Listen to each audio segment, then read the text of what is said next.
Assalamualaikum warahmatullahi wabarakatuh. Perkenalkan, nama saya Danfuri. Saya ingin menjelaskan apa itu Nmap. Nmap atau Network Mapper adalah tools open source yang digunakan untuk memetakan jaringan, menemukan host yang aktif, dan mengetahui layanan yang berjalan. Proses Nmap dimulai dari menentukan target, lalu mencari host yang aktif. Setelah itu dilakukan pengecekan nama domain DNS, scanning port, deteksi versi layanan, dan sistem operasi. Kemudian, Nmap juga bisa melakukan tracer route, menjalankan skrip tambahan, dan menyimpan hasil scan. Tujuan utama Nmap adalah mengetahui perangkat mana yang aktif dan layanan apa yang digunakan. Untuk menentukan host aktif, Nmap menggunakan metode seperti ARP, IC-IMP, dan TCP atau UDM scan. Kesimpulannya, Nmap adalah tools penting dalam keamanan jaringan untuk menganalisis kondisi suatu jaringan secara cepat dan sistematis. Nah, pada materi ini kita mempelajari tentang subnetwork atau subnet dalam jaringan komputer. Di diagram terlihat ada 4 network. Yang pertama, network A 10.1.1.0/24, network B 10.2.0.0/16, network C 10.3.200.0/24, dan network D 10.4.0.0/16. Nah, perbedaan subnet 16 dan subnet 24. Sedangkan subnet 16 bisa menampung sekitar 65 host, subnet 24 sekitar 250 host. Selanjutnya kita membahas ARP. ARP Address Resolution Protocol. ARP digunakan untuk mencari match address dari suatu perangkat berdasarkan IP address, tetapi hanya bekerja dalam satu subnet. Nah, poin pentingnya, ARP bersifat broadcast, dikirim semua perangkat dalam subnet. ARP tidak bisa melewati router, jadi ARP hanya menjangkau perangkat dalam jaringan yang sama. Nah, soal yang pertama, dari komputer 1 ke broadcast komputer 1, targetnya komputer 6.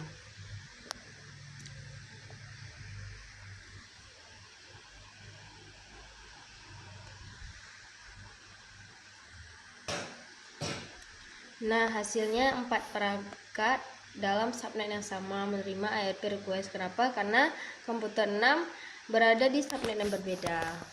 Kesimpulannya, ARP tidak bisa menembus subnet lain. Kemudian, soal yang kedua, dari komputer 4 ke broadcast komputer 4, targetnya komputer 6.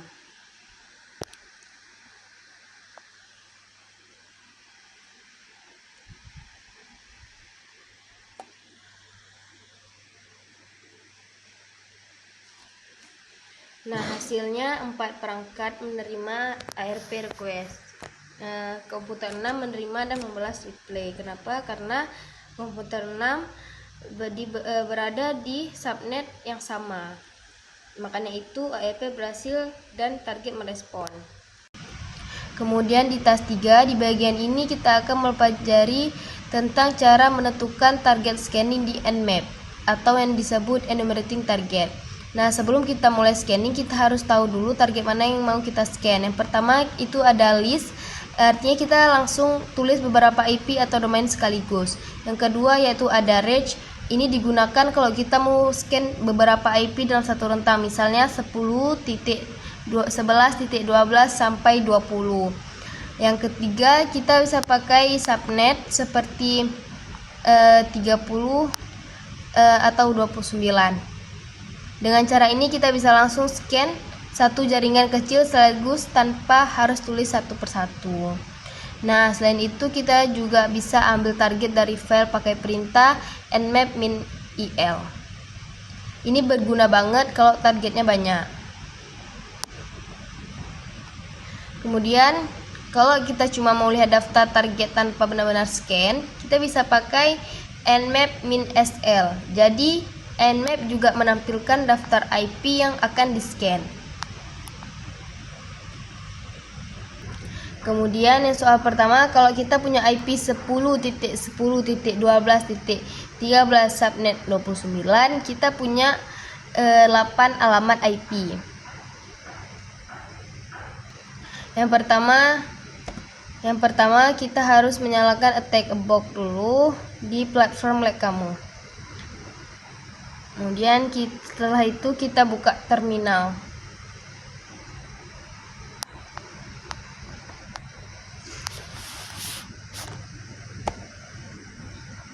Nah, sebelum benar-benar scanning, kita lihat dulu targetnya. Nmap -sl 10.10.12.13 subnet 29. Nah, fungsinya menampilkan semua IP dalam subnet. Nah, di situ kan ada tuh 10.10.12.18.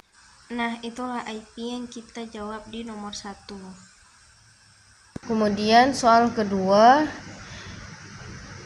itu IP-nya 10.10.255.101-125. Nah, kita harus hitung total IP yang akan di-scan. Nah, jadi di nomor 2 kita tulis jawabannya 6400 IP address. Nah, oke, baik teman-teman. Di sini saya Salsabila Asyifa akan menjelaskan pada tes 4, tes 5, dan tes 6 tentang Nmap.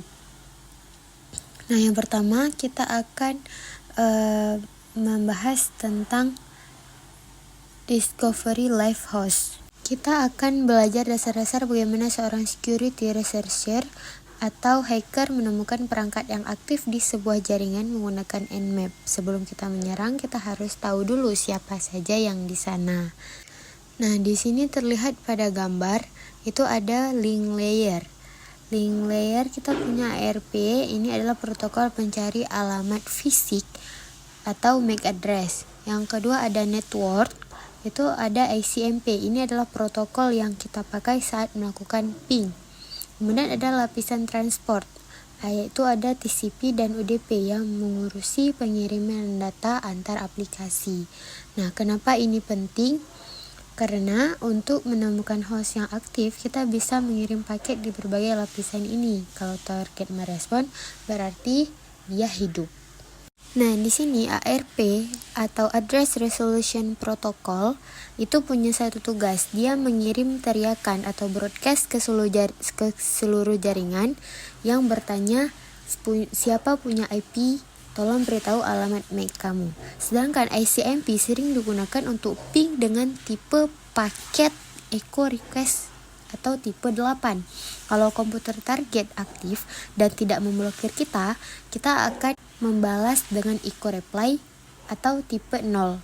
Nah, poin pentingnya di sini, jika kamu ngeping komputer di jaringan yang sama atau lokal subnet, komputer kamu wajib melakukan ARP request dulu sebelum bisa mengirim paket ICMP. Seperti jika kita ingin mengirim surat, kalau tidak tahu nomor rumahnya, pasti kita tidak bisa mengirimnya. Nah, di sini kita melihat simulasi, yaitu pertama kita akan mengirim paket dari komputer 1 ke komputer 3 dengan tipe paket yaitu ping request. Nah, kita send paketnya.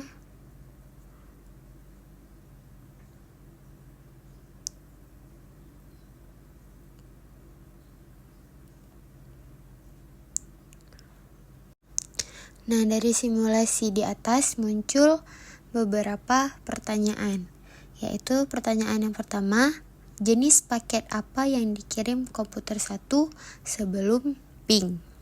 Nah, jawaban di sini adalah ARP request. Kenapa ARP request? Karena komputer 1 belum tahu alamat fisik komputer 3. Dia harus bertanya dulu, maka jawabannya adalah ARP request. Kemudian pertanyaan yang kedua, jenis paket apa yang diterima komputer 1 sebelum dapat mengirimkan ping? Nah, jawabannya adalah ARP respon. Kenapa? Karena setelah bertanya, komputer 3 akan menjawab untuk memberikan alamat MAC-nya. Paket ini disebut dengan ARP respon. Nah, kemudian soal yang ketiga, berapa banyak komputer yang merespon permintaan ping? Jawabannya 1. Kenapa? Karena ini komunikasi 1 lawan 1 atau unicast, maka hanya satu komputer, yaitu komputer 3 yang merespon. Nah, sekarang kita melihat pada simulasi yang kedua, yaitu dari komputer 2 ke komputer 5. Dan tipe paketnya ping request. Kemudian kita send paketnya, kita lihat di mana paketnya itu terkirim. Teman-teman bisa melihat ini semua ya.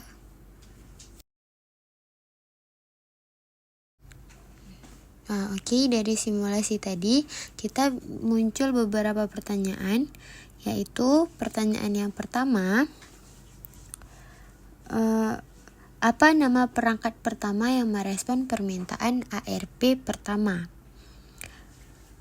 Jawabannya adalah router. Kenapa? Karena jika komputer 5 berada di luar jangkau jaringan lokal, komputer 2 akan mengirim ARP untuk mencari gerbang keluarnya. Maka yang merespon adalah router. Kemudian pertanyaan yang kedua, yaitu apa nama perangkat pertama yang merespon permintaan ARP kedua? Jawabannya komputer 5. Kenapa? Setelah melewati gerbang, pencarian itu berlanjut ke target terakhir. Target terakhir yaitu komputer 5. Nah, pertanyaan terakhir yaitu kirim permintaan ping lagi. Apakah ini memerlukan permintaan ARP baru? Jawabannya tidak perlu. Karena alamat MAC sudah disimpan di dalam change atau ingatan sementara. Jadi, jawabannya adalah no. Jadi, tidak perlu permintaan ARP baru lagi. Oke, sekarang saya akan melanjutkan penjelasan di tes 5, yaitu Nmap Host Discovery using ARP. Bagaimana kita tahu komputer mana yang sedang online tanpa membuang waktu untuk memilih ribuan port? Jawabannya adalah host discovery. Nmap punya cara cerdas. Jika kamu masuk sebagai root atau menggunakan sudo dan berada di jaringan lokal yang sama, Nmap secara otomatis akan menggunakan ARP scan. Kenapa? Karena ARP itu sangat cepat dan tidak bisa diblokir oleh firewall OS biasa. Setiap komputer wajib menjawab ARP jika ingin berkomunikasi di jaringan lokal. Nah, sekarang kita melihat pada terminal, kita menjalankan perintah sudo nmap -pr -sn 10.10.210.6/24. Nah, pr ini, -pr itu memerintahkan nmap untuk melakukan ARP scan. Sedangkan -sn artinya no port scan. Kita cuma mau tahu siapa yang hidup, bukan mau mengecek aplikasinya. Nah, pada hasilnya kita bisa menemukan 4 host yang aktif hanya dalam waktu 3 detik saja. Nah, sekarang kalau kita bedah menggunakan Wireshark, prosesnya terlihat jelas. Komputer penyerang atau attack box akan mengirim ARP request ke alamat broadcast. Jika host tersebut hidup, dia akan mengirim ARP reply. Disinilah Nmap mencatat bahwa host tersebut up atau aktif. Selain N, ada alat lain yang spesifik bernama ARP scan. Perintahnya juga sederhana, yaitu sudo ARP scan 10.10.210.6/24. Nah, alat ini akan mengirimkan paket ARP ke setiap kemungkinan alamat IP di subnet tersebut. Sama seperti Nmap, dia akan menampilkan daftar alamat IP beserta alamat MAC dari perangkat yang merespon. Di sini kita bisa melihat simulasi yang akan kita buat, yaitu kita akan mengirimkan data dari komputer 1 ke komputer 1 dengan tipe paketnya ARP request, dan datanya itu kita akan kirim ke komputer 2, 3, 4, 5, 6 serta switch 1, switch 2 dan router.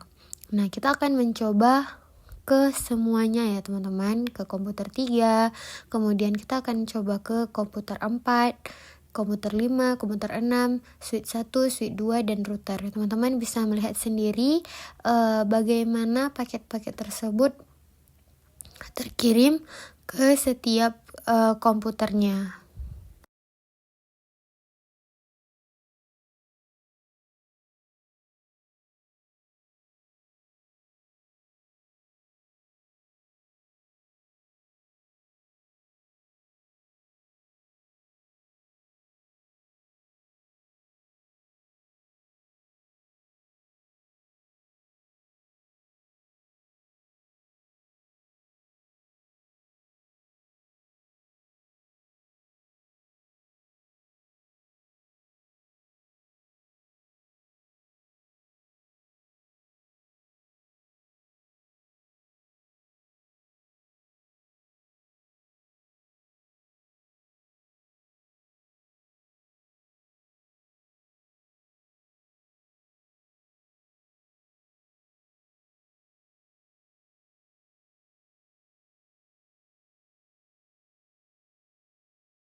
Nah, berdasarkan simulasi yang dilakukan, target kita adalah seluruh jaringan yang berisi komuter 2 sampai komuter 6, yaitu lalu switch dan router. Nah, setelah mengirimkan paket ARP ke seluruh jaringan tersebut, sistem mendeteksi perangkat mana saja yang membalas. Nah, dari hasil pemindaian, terlihat ada keterangan 4 host up. Namun dalam konteks ini, jumlah perangkat yang merespon permintaan ARP selain diri kita adalah 3. Maka jawaban dari pertanyaan di atas yaitu 3. Nah, di sini ada pertanyaan ya teman-teman, berapa banyak perangkat yang Anda temukan menggunakan permintaan ARP? Kenapa 3? Karena jumlah perangkat yang merespon permintaan ARP selain diri kita adalah 3. Nah, sekarang kita akan lanjut ke modul berikutnya. Kita masuk ke materi penemuan host Nmap menggunakan ICMP. Nah, ini adalah teknik yang paling umum digunakan saat kita ingin memindai target yang berada di luar jaringan lokal kita. Nah, di sebelumnya kita sudah membahas ARP yang jago di jaringan lokal. Tapi gimana kalau target kita di luar jaringan kita? Nah, disinilah ICMP atau Internet Control Message Protocol itu beraksi. Nmap menggunakan ICMP untuk mengecek apakah sebuah host hidup atau mati dengan 3 cara utama. Yang pertama, ICMP Echo Request atau MIN-PE. Yang kedua, ICMP Timestamp Request atau MIN-PP. Dan yang ketiga, ICMP Address Mask Request atau MIN-PM. Nah, kenapa banyak pilihan? Karena banyak firewall modern yang memblokir ping standar atau MIN-PE. Jadi kita mencoba untuk mengetuk pintu dengan cara lain seperti meminta waktu atau mask jaringan. Nah, sekarang kita akan melihat pada simulasi. Jika kita mengirim ICMP Echo Request ke sebuah host yang aktif dan tidak terhalang firewall, dia akan membalas dengan ICMP Echo Reply. Nah, akan tetapi ada kalanya admin jaringan itu memblokir Echo Request. Jika itu terjadi, Nmap tidak akan menyerah begitu saja. Kita bisa menggunakan ICMP Timestamp Request MIN-PP. Nah, jika target merespon dengan timestamp reply, berarti Nmap tahu ternyata kamu aktif meski pura-pura tuli terhadap ping standar. Nah, sekarang kita akan melihat pada terminal.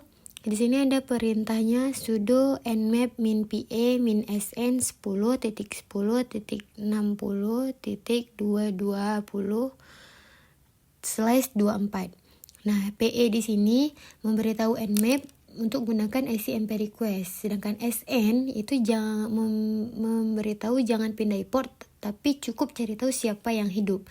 Nah, di layar ini menunjukkan 8 host, berarti ada 8 perangkat yang merespon ketukan ICMP kita.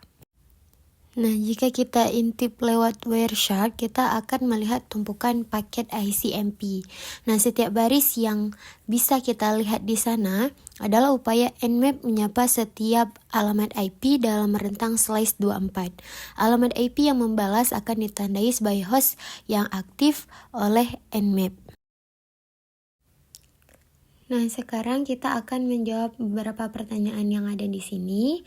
Yaitu pertanyaan yang pertama, pilihan mana yang digunakan jika Anda ingin Nmap menggunakan ICMP timestamp untuk menemukan host yang aktif?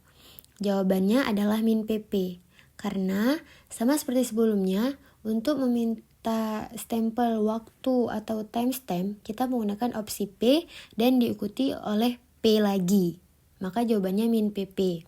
Kemudian yang nomor 2, pilihan mana yang digunakan jika Anda ingin Nmap menggunakan ICMP address mask untuk menemukan host yang aktif? Nah, jawabannya adalah min pm. Kenapa min pm? Karena jika kita merujuk pada tabel di layar, permintaan address mask memiliki kode unik di belakang huruf P. Nah, kemudian pertanyaan nomor 3, pilihan mana yang digunakan jika Anda ingin Nmap menggunakan ICMP echo untuk menemukan host yang aktif? Jawabannya adalah min PA. Kenapa? Karena ini adalah cara klasik. Jika target membalas dengan echo reply, berarti host tersebut aktif. Saya Alsya Areska Putri. Saya akan melanjutkan penjelasan dari teman saya.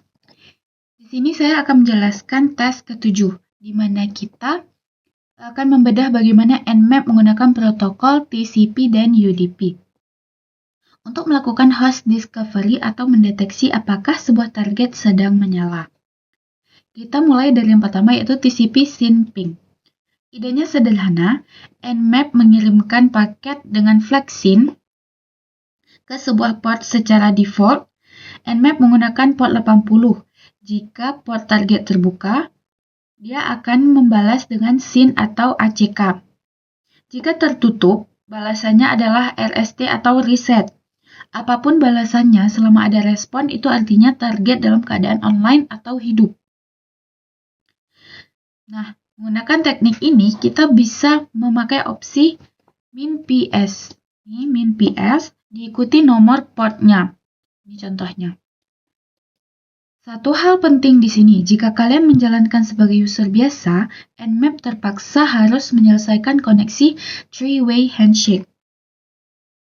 Tapi jika kalian menjalankan sebagai root atau sudo, Nmap cukup mengirimkan paket SYN tanpa perlu repot-repot menyelesaikan koneksinya. Selanjutnya adalah TCP ACK ping. Kali ini Nmap mengirimkan paket dengan flag ACK. Flag ACK, bayangkan kalian tiba-tiba nih mengiyakan percakapan yang tidak pernah kalian mulai, server target pasti bingung dan akan membalas dengan reset atau RST. Reaksi reset inilah yang digunakan Nmap untuk memastikan target sedang menyala. Opsi untuk metode ini adalah min PA atau min PA. Min PA berbeda dengan SYN ping yang tadi. Teknik ACK ping ini wajib dijalankan menggunakan akses root atau privilege account. Privilege account itu kayak akun istimewa gitu. Jika kalian menjalankannya sebagai user biasa, Nmap akan secara otomatis mengalihkannya kembali ke proses three-way handshake yang tadi. Terakhir, kita punya UDP ping menggunakan opsi min PU. Min PU berbeda dari TCP, UDP ini tidak memiliki koneksi. Jika kita mengirim paket ke port UDP, biasanya tidak akan ada balasan. Jadi taktik Nmap ini adalah justru menargetkan port UDP yang kemungkinan besar tertutup. Kenapa? Karena saat target menerima paket UDP di port yang tertutup, target akan merespon dengan pesan error ICMP destination unreachable. Itu yang berarti error. Nih. Dari pesan error itulah kita tahu bahwa targetnya hidup. Di bagian akhir, di sini kita juga dikasih materi tentang Mescan, yaitu tools alternatif yang mirip dengan Nmap, namun memiliki kecepatan pemindaian yang jauh lebih agresif dan cepat. Di sini ada pertanyaan tentang pemindaian ping TCP mana yang tidak memerlukan akun istimewa. Saya menjawab TCP SYN ping. Kenapa? Karena tadi yang ada membahas tentang privilege akun itu dia TCP ACK ping, sementara TCP SYN ping ini dia enggak nggak membahas tentang privilege account. Jadi, gimana cara membuktikannya? Di attack box. Nah, di sini attack box-nya sudah mulai berjalan ya.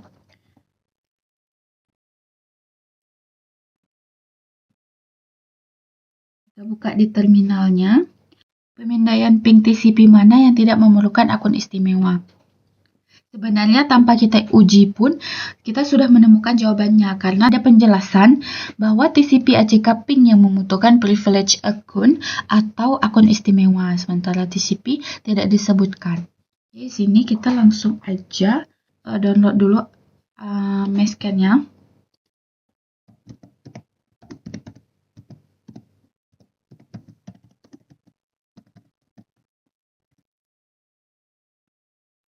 Kita tunggu sampai dengan selesai. Jadi kita akan coba mengujinya. Itu dengan perintah nmap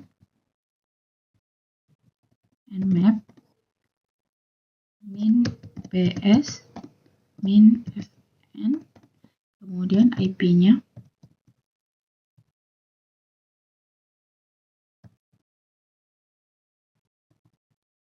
Ini enter. Tunggu. Nah, ini. Nah, ada notif tadi. Kita sudah memindai target. Berarti yang mengartikan jawabannya itu benar. Seperti yang kita baca di atas juga, TCP SYN-ping bisa dijalankan oleh user biasa atau root, meskipun resikonya target akan menyelesaikan koneksi three-way handshake secara penuh karena sistem tidak mengizinkan pembuatan paket mentah tanpa akses root. Jadi memang jawabannya TCP SYN-ping. Lalu yang kedua, kenapa saya menjawab TCP ACK ping? Karena tadi di atas sudah dibilang kalau TCP ACK ping ini dia memang memerlukan privilege account atau akun istimewa. Kita coba aja ya. Nmap min PA min SN 10 68 220. Pada ACK dia bilang jika tertutup balasannya adalah reset. Apapun balasannya sama ada respon, itu artinya target dalam keadaan online atau hidup. Nah, dia akan memberikan balasan seperti ini. Lalu kita mengambil arti apapun balasannya selama ada respon. Itu artinya target dalam keadaan hidup. Kemudian yang terakhir, opsi apa yang perlu Anda tambahkan ke Nmap untuk menjalankan pemindaian ping TCP SYN pada port telnet? Kenapa jawabannya min PS23? Karena di sini ada clue. Clue-nya adalah telnet menggunakan port 23. Berarti kita akan menggunakan perintah seperti map. Terus kita masukkan si opsinya tadi. Kita tambahkan portnya di sini. Kenapa? Karena memberitahu Nmap untuk mengirim paket SYN ke port 23. Kemudian SN 10 10 68 220. Nah, dia memberikan respon yang berarti kita sudah benar, makanya jawabannya min PS23. Nah, selanjutnya kita akan masuk ke dalam tes ke-8 nih, yaitu menggunakan pencarian DNS terbalik. Di sini, di paragraf ini menjelaskan bahwa secara default, Nmap akan mencoba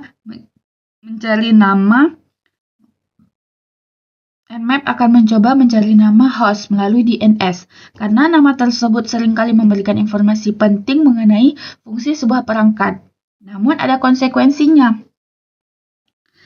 Melakukan pencari DNS berarti mengirimkan trafik ke server DNS yang bisa memperlambat pemindaian atau membuat aktivitas Anda terdeteksi. Jika Anda ingin menyembunyikan jejak atau mempercepat proses, Anda bisa menggunakan opsi min-n untuk mematikan fungsi pencarian DNS ini sepenuhnya. Lalu selanjutnya dijelaskan perilaku cerdas Nmap. Secara default, Nmap hanya akan mencari nama DNS untuk host yang online. Ini dilakukan untuk menghemat waktu. Namun, jika Anda ingin melakukan investigasi menyeluruh, kita bisa menggunakan opsi min-r. Opsi ini memaksa Nmap untuk menanyakan nama ke server DNS untuk semua alamat IP yang Anda targetkan. Bahkan, jika perangkat di IP yang kita targetkan tersebut tampak mati atau tidak merespon, kita juga bisa menentukan server DNS spesifik menggunakan perintah yang ini. Lalu, di sini ada pertanyaan. Kami ingin Nmap melakukan pencarian DNS terbalik untuk semua host yang mungkin ada di suatu subnet, dengan harapan mendapatkan beberapa wawasan dari nama-nama tersebut. Opsi apa yang harus kami tambahkan? Kenapa saya menjawab min-r? Karena dia memaksa pencarian atau override default secara standar. Nmap akan melewatkan host yang tidak aktif dengan menambahkan min-r. Kita memerintahkan Nmap untuk tidak pilih-pilih dan tetap menanyakan nama DNS untuk setiap jengkal IP di subnet tersebut. Kemudian, seringkali sebuah perangkat dipasang firewall sehingga tidak membalas ping, namun namanya tetap terdaftar di server DNS. Dengan min-r, kita bisa mengetahui identitas perangkat tersebut meskipun perangkatnya diam-diam. Dengan memindai seluruh subnet menggunakan min-r, kita mendapatkan peta nama perangkat secara lengkap yang ada di daftar DNS server. Gitu. Lalu selanjutnya ada nomor 9. Di sini juga dijelaskan bahwa nomor 9 itu merupakan ringkasan.